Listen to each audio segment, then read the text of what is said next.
Oi, gente. Então, vamos começar a resolver a nossa lista de equilíbrio químico.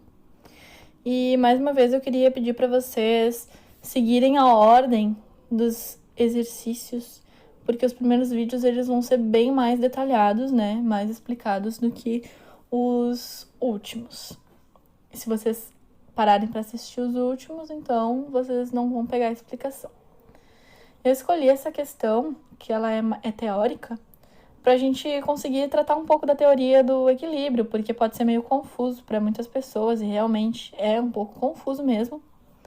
Mas vamos ver se a gente consegue fazer a mente clarear um pouquinho, né? Então, o que é o equilíbrio químico? O equilíbrio, ele é um estado que uma reação pode atingir. E somente as reações que são reversíveis conseguem atingir o equilíbrio químico. Ou seja, é uma reação que vai e volta. Pode haver a formação de produtos, como os produtos podem voltar a regenerar os reagentes. E é por isso que a gente usa aquela setinha dupla de vai e volta. O equilíbrio, ele é espontâneo, é uma coisa dinâmica. A maioria das reações tendem a alcançar o equilíbrio sozinho. E quando alcançam esse equilíbrio, somente fatores externos podem alterar. Então, o que acontece, né? A gente tem ali duas setinhas, uma de vai e uma de volta. Quando a seta está apontando para os produtos, a gente diz que a velocidade da reação é direta. E quando a seta está apontando para os reagentes, a gente diz que a velocidade é inversa. Quando a reação atinge o equilíbrio químico, a velocidade direta e inversa são iguais. Ou seja, os produtos e os reagentes estão sendo formados na mesma velocidade, então meio que parece que não está acontecendo nada na reação, mas está acontecendo. A reação ainda está acontecendo, só que é na mesma velocidade. Essa questão, número 1, ela basicamente trata do princípio de Le Chatelier, que diz que sempre que uma perturbação é introduzida a um sistema em equilíbrio químico, a posição de equilíbrio será deslocada na direção que minimiza ou anula a perturbação introduzida. Ou seja, eu já falei que quando a gente tem um equilíbrio químico, só fatores externos podem alterar. E o que Le Chatelier está dizendo? Que mesmo quando a gente perturba o equilíbrio, ele vai dar um jeito de se regenerar. Ele vai dar um jeito de voltar. Ou seja deslocando a velocidade para os produtos ou para os reagentes, ele vai dar um jeito de voltar para o equilíbrio nessas novas condições. Vamos começar o nosso exercício e a gente vai conversando mais enquanto resolve. Para o equilíbrio químico abaixo, justifique as consequências que as mudanças na coluna 1 provocam na coluna 2. Então, a gente tem uma reação, né? Que é carbono sólido mais hidrogênio gasoso formando metano, CH4. E a nossa primeira mudança, então a gente diz que essa reação está no equilíbrio, chegou no equilíbrio. A primeira mudança externa que a gente vai fazer é a remoção de carbono. Se a gente remover carbono, o que vai acontecer com a quantidade de H2, que é o que está ali na coluna 2, parâmetro que a gente vai observar. Então, vamos observar que o carbono é sólido. E o que a gente sabe? Que na nosso cálculo de constante do equilíbrio, não entram substâncias sólidas ou líquidos puros. Então, se não entram substâncias sólidas e líquidos puros, significa que isso não altera o equilíbrio, né? Então, qual é a consequência? O que vai acontecer com a quantidade de H2 se eu remover carbono sólido? Nada, porque não altera o equilíbrio. Então, não altera. O deslocamento. Olha, acredito que, né, vai continuar deslocando para a formação dos produtos. Então, o que vai acontecer com o nosso ΔG? O que a gente sabe, né, lá da termodinâmica?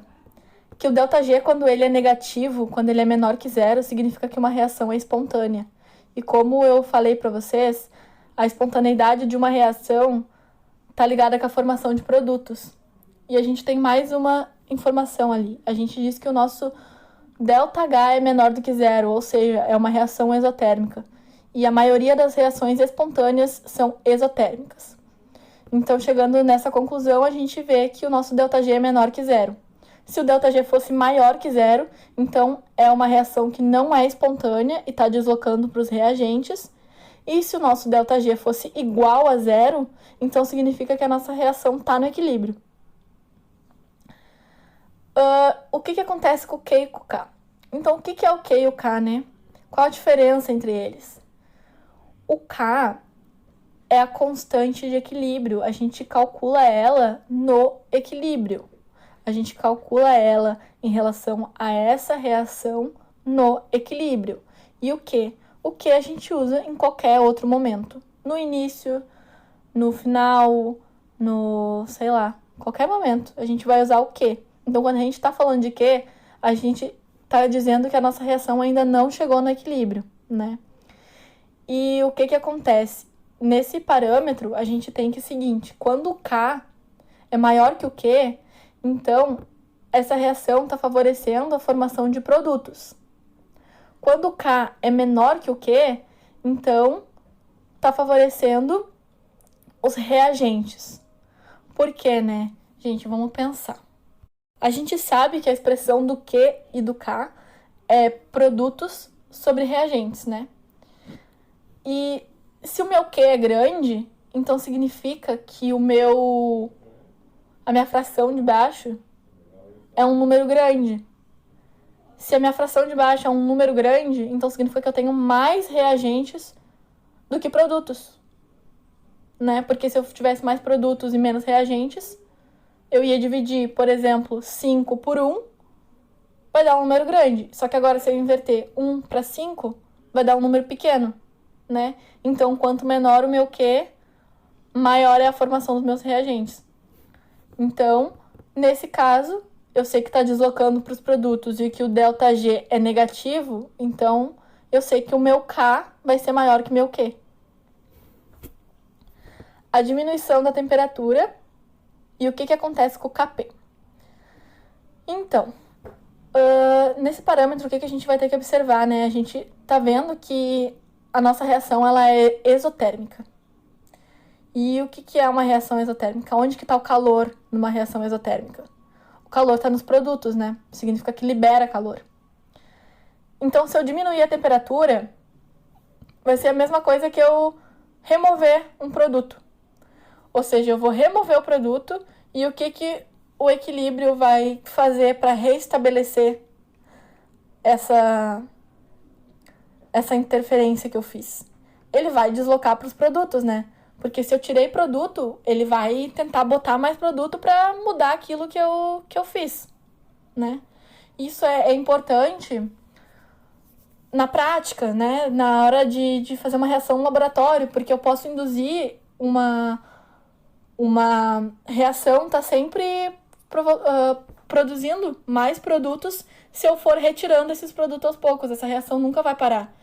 O equilíbrio vai sempre deslocar em relação aos produtos e vai formar mais e mais produtos.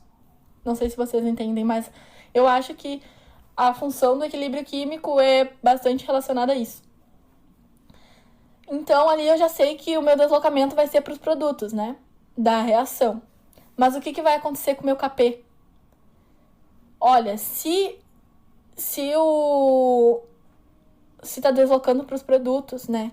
Então significa que meu Kp vai aumentar, porque quanto maior o Kp, maior é a formação dos produtos. E o meu ΔG? O meu ΔG é negativo, porque se está favorecendo os produtos, significa que essa reação está sendo espontânea, está indo para os produtos, então o ΔG é negativo. ΔG é menor que zero. E o meu Q e o K, mesma coisa de antes. O K é maior que o Q, porque está favorecendo a formação de produtos. Letra C. Aumento do volume e o que acontece com a quantidade de CH4. Quando eu aumento o volume, o que acontece, né? O meu equilíbrio, ele vai se deslocar para o sentido de menor número de mols gasosos. Por quê? Não vou saber o porquê. Eu sei que é isso porque me ensinaram assim. E Nesse caso, qual é o menor número de mols gasosos? Desculpa, eu me confundi. É para o maior número de mols gasosos. Nesse caso, qual é o maior número de mols gasosos? É os reagentes, né? Que tem 2H2. Porque nos produtos a gente só tem 1 mol de CH4. Então, se a minha reação vai deslocar para os reagentes, porque vai deslocar para o maior número de mols gasosos, então significa que a minha quantidade de CH4 vai diminuir, né? Porque se está deslocando para os reagentes, significa que eu estou consumindo mais CH4, certo? E o meu ΔG? O meu ΔG agora vai ser positivo, vai ser maior que zero, porque está deslocando para os reagentes. E o meu K e Q? O meu K vai ser menor que o Q dessa vez, porque está indo para os reagentes, favorecendo a formação de reagentes. Letra D. Adição de gás hélio, que é um gás inerte. O que acontece com a quantidade de H2? Então, o que acontece, né? O gás hélio, ele não está na nossa reação diretamente, né? Ele não faz parte da reação química. Mas qual é o efeito que causa um gás inerte?